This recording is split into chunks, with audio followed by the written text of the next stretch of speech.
संस्कृताय मित्रों, संस्कृत धारा यूट्यूब चैनल की तरफ से मैं आप सभी मित्रों का स्वागत करती हूँ। संस्कृत से संबंधित सभी राज्यों के प्रतियोगी परीक्षाओं में पूछे जाने वाले महत्वपूर्ण बिंदु संज्ञा प्रकरण, इसके अंतर्गत संयोग संज्ञा और संहिता संज्ञा के विषय में आज हम आपसे चर्चा करेंगे।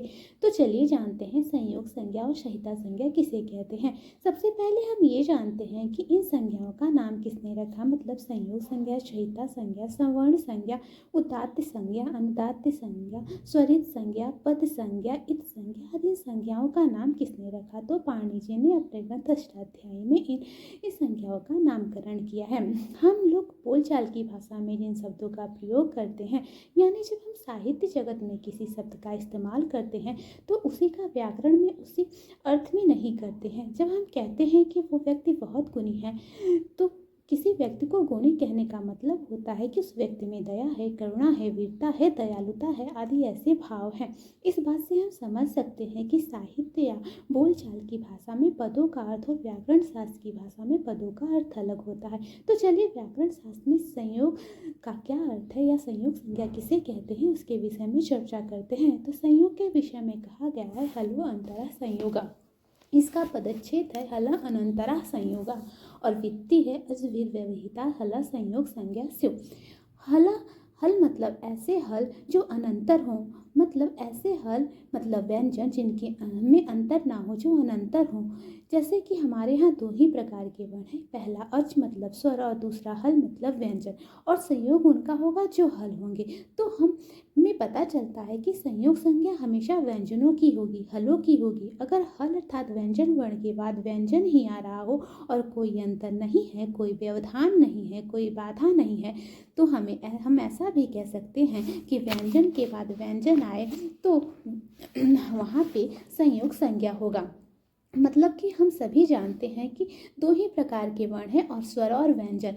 अगर व्यंजन में बाधा उत्पन्न कर सकता है तो वह स्वर ही कह सकता है। तो हम कह सकते हैं कि दो व्यंजन वर्णों के बीच में अगर कोई स्वर न आए या स्वर का व्यवधान न हो तो वहाँ व्यंजन वर्णों की संयोग संज्ञा होगी। संयोग मतलब होता है मिलना। चलिए हम उदाहरण के माध्यम से जानते हैं कि संयोग संज्ञा किसे कहते हैं। तो जैसे पुष्प शब्द है, तो पुष्प में प व्यंजन के बाद उ स्वर है, फिर स व्यंजन है, फिर प व्यंजन है, उसके बाद अ स्वर है। यहाँ पे प के बाद उ स्वर का व्यवधान हो रहा है, लेकिन स और प के बीच में किसी भी प्रकार का स्वर नहीं है, मतलब किसी भी प्रकार के दो व्यंजनों के बीच में स्वर नहीं आया है। तो हम कह सकते हैं कि पुष्प में स और प की संयोग संज्ञा हुई है। उसी प्रकार बुद्धि शब्द है, बुद्धि में ब व्यंजन के बाद उ स्वर आया है, फिर द व्यंजन है, फिर ध व्यंजन है, उसके बाद ई स्वर है। तो हम कह सकते हैं कि बुद्धि में द और ध की संयोग संज्ञा हुई है। इसी प्रकार राष्ट्र शब्द में स ट र की संयोग संज्ञा होती है। अग्नि शब्द लेंगे तो उसमें ग और न की संयोग संज्ञा होगी। अभी तक हमने संयोग संज्ञा के विषय में चर्चा किया।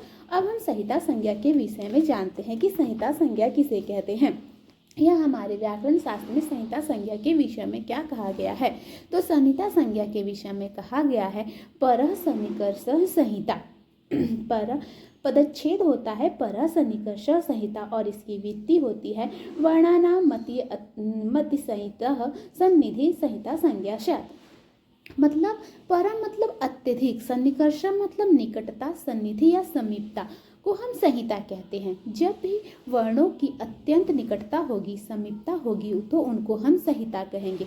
तो सन्निकर्ष किसका होगा, वर्णों का ही होगा। और ऊपर अभी हमने संयोग संज्ञा में पढ़ा कि दो व्यंजन वर्णों की मतलब दो व्यंजन वर्णों की अत्यधिक समीपता या निकटता को हम संयोग संज्ञा कह रहे थे। और यहाँ पर है कि हलों की संयोग संज्ञा हो रही थी। अब यहाँ अत्यंत समीप वर्ण आए तो वर्णों की अत्यंत समीपता को संहिता कह रहे हैं। दोनों जगह तो वर्णों की ही समीपता की बात कही गई है, लेकिन हमें ध्यान देना होगा कि संयोग संज्ञा में कहा गया है कि अनंतर हल होना चाहिए, अर्थात ऐसे वर्ण होने चाहिए जो केवल हल हो और हलों के बीच में किसी भी प्रकार का स्वर ना हो। और संहिता में कहा गया है कि पदों में समीपता हो, अर्थात पदगत वर्णों की समीपता हो, मतलब कि वर्णों की अत्यंत निकटता या समीपता को हम संहिता कहते हैं। संहिता में पद दो पदों के बीच में संहिता होती है, लेकिन संयोग संज्ञा में एक ही पद में दो हल वर्णों के समीप आने को हम संयोग संज्ञा कहते हैं। चलिए हम उदाहरण के माध्यम से जानते हैं कि संहिता संज्ञा किसे कहते हैं। जैसा कि सूत्रार्थ में कहा भी गया है कि वर्णों के अत्यधिक सामीप्य को हम संहिता संज्ञा कहते हैं।